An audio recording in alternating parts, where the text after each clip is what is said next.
Looks like it's time to go. Goodbye, Ellie. Goodbye, Nagi. Goodbye, Kiri. Goodbye, Chihiro.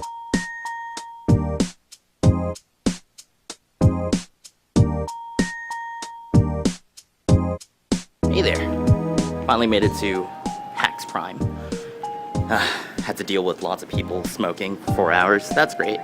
And seems Hyrule Warriors is over here. You ready to play? Yeah. We got a station. Pardon? We have an open station. Hello! Alright, this is my first PAX, and this is the first thing I'm going to. Awesome. So have you played Hyrule? Have you played like Zelda games? Yeah, of course. Oh, cool. You taking a picture?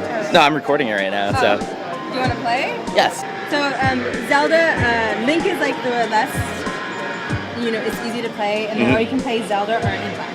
Okay. So it's up to you. I couldn't get any recorded footage, but hey, have this instead.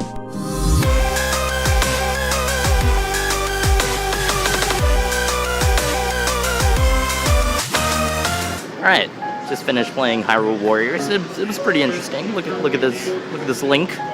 This Link is pretty cool. I also got this little invitation to a certain hotel later. But yeah, that'd be cool to go off and go there tomorrow. Now I'll have to go find the Wombat Theater, wherever that may be. Oh, right there. Because I want to go off and see some Killing Floor. And there's Bayonetta. Dose. Loads of money! Loads of money!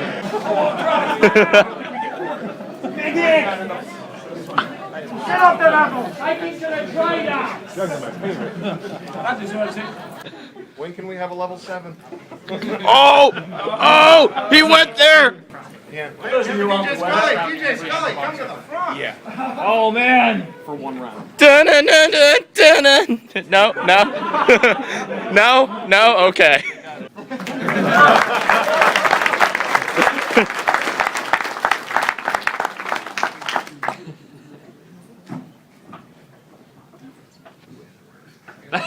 That's it. Go home. Yeah, go home. We can start early. Up to you. Need more time for Q&A. They want that sort of thing. I want answer questions. Good morning. Good morning. Anyone ready for some Killing Floor 2? Ooh. Ah. Ooh.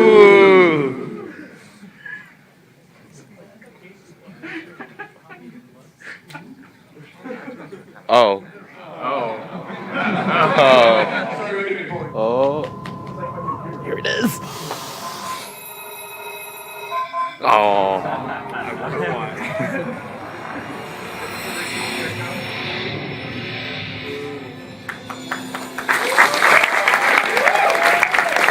Oh, finished the Killing Floor panel, and we were just going around figuring out what's happening. And this is the dreaded beanbag area that people have told me not to go sit on, so that's good.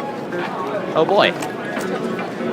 So, time to go look around on the guide and figure out where we need to go next. Heard there was Bloodborne. Time to search. What? Is that it? It is! This is it. This is the hype line. Right? Yeah, I know. Let's do this!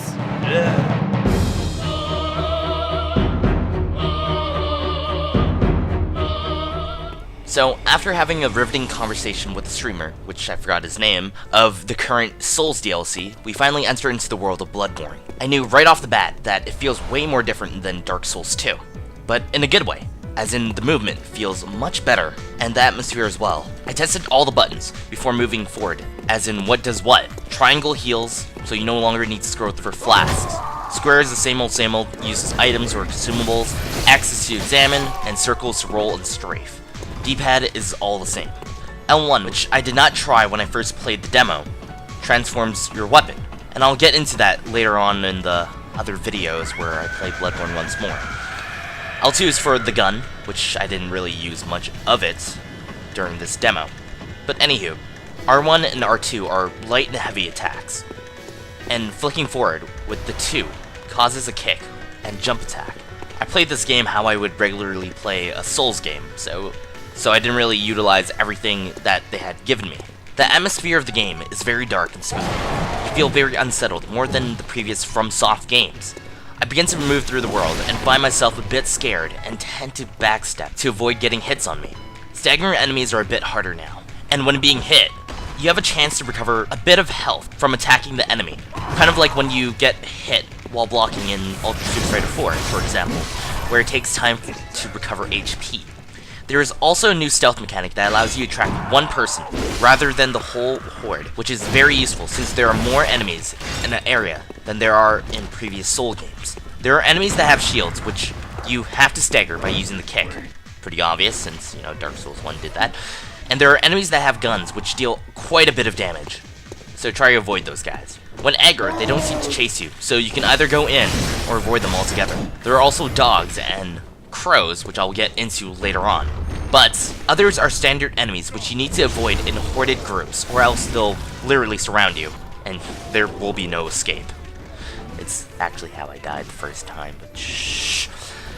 And yeah, that pretty much wraps up the first playing of Bloodborne, since I died and such, but yeah, I'll go into how the gun, parries, and riposte work in the other 2 playings of Bloodborne later on. If you have any questions, feel free to ask them, and I'll go into more detail when the feature vlogs come up. Yeah. So, I got a chance to go off and play Bloodborne. That was pretty wicked. The gameplay, yeah, it was pretty interesting. It was different and other such. And I also got a t-shirt. Yay, hardcore. I'm gonna go off and find Logan Cunningham and probably go off and talk to him for a bit. Well then, that's pretty cool.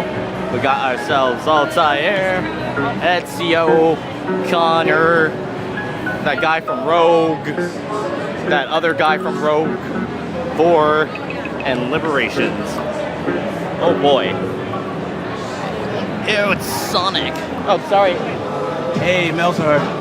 Wish you were here at PAX. Miss you. So I got to go off and talk with Logan Cunningham, also known as the Transistor, the sword, and also known as Rux from Bastion. Yeah, pretty interesting stuff. And I also got a little personal message for one of my friends named Mel, or Melzar. Since she's a really big fan of Transistor, I thought it would be really cool to go off and brighten her day with that. Anywho, I went off to go explore many other things as well. So here, have a slideshow of some sort.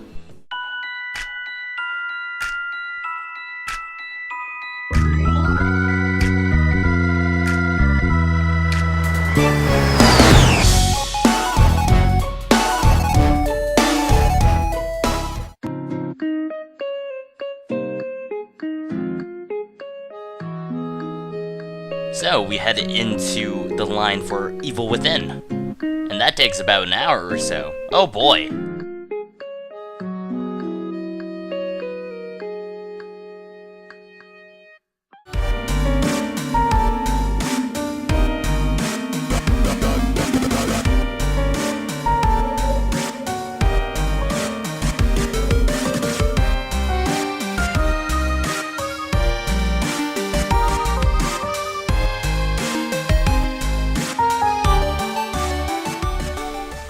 So after waiting a few hours in line, we finally get in and play the demo for The Evil Within. So far I'm liking it from the way it feels, looks, and plays. Its atmosphere is very gritty, desaturated, dark, and lets off a faint sense of death lurking behind you. I mean, like literally, you'll understand after I explain it. I love that they added a whole stealth mechanic to the game, which gives it a bit more depth to the whole survival horror genre. It has very unique puzzles and strategies that you must figure out and use. Weapons are very well designed for strategic battles, whether they be silent or loud. And now to the point I was making earlier. There's also a Slender-esque enemy chasing you. The screen appears blue, confusing us, the players, making us think this is safety rather than danger. But after a while of playing this game, it started becoming dry, and it wasn't too scary taking on enemies, since you were able to melee and other such. It still confuses me why I need to burn the bodies of my victims. I only had 10 minutes of gameplay and felt very unsatisfied after waiting many hours.